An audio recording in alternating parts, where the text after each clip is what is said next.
Alright guys, Mr. G here with something different today. We are here reviewing Regions of Ruin.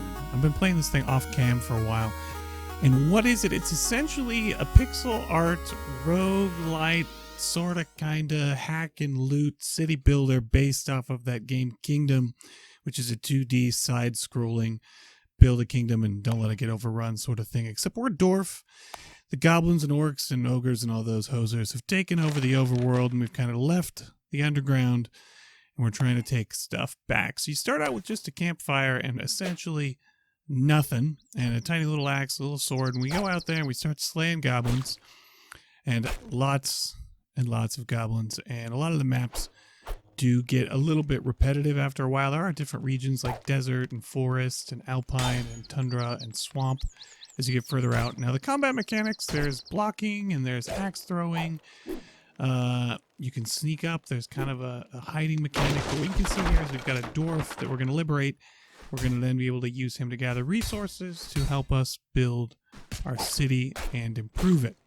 And that's essentially the game. As you go out and explore and unlock regions, once you clear them, you can then use them for resources, and there's all kinds of different regions you can explore and clear. You can see after a few hours of gameplay, my city is significantly larger. We've got a tavern there, which kind of gives us like a tax. We can hire adventurers later down the road, and you can get up to 10 of those guys that you can take with you into combat. You can read what they do, hire them up, etc.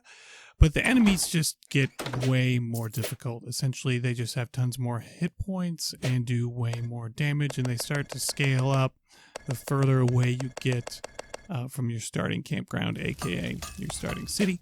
You've also got like a smelting and mining mechanic, which you can then use to get resources you can make for armor.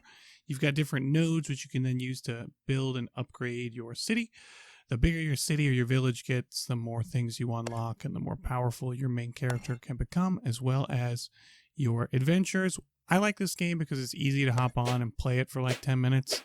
And I've got kids and a full-time job and a YouTube channel, so I don't have a ton of time to play games. So something like this, it's just, you know what, maybe it's in between doing some work or drinking a cup of coffee. You can hop in, you can play it a little bit. I picked it up on Steam. It was on sale for just over $1. It's absolutely worth $1. Heck, it's probably worth between $5 and wouldn't pay more than $10 for it, but it's good fun. The levels, like you do see, though, I mean, we've got basically reskinned version of the stuff we fought right off the bat. There are some underground levels and wolves and other characters. But yeah, that's essentially the whole game. I mean, you go hack and kill stuff. You build a city so you can get stronger and hack and kill even more stuff. Hopefully you guys found this review useful. I've been trying to do one indie game a week or so on the channel as a review, so it's not just crossed out. Let me know if you guys enjoy these. Like and subscribe for more stuff like this. That is it for this episode, because we're just about to get wrecked by a giant ogre here and a wizard mage dude. Man, I don't want you guys to see it. It's going to be embarrassing. We're going to cut it out. Mr. G out.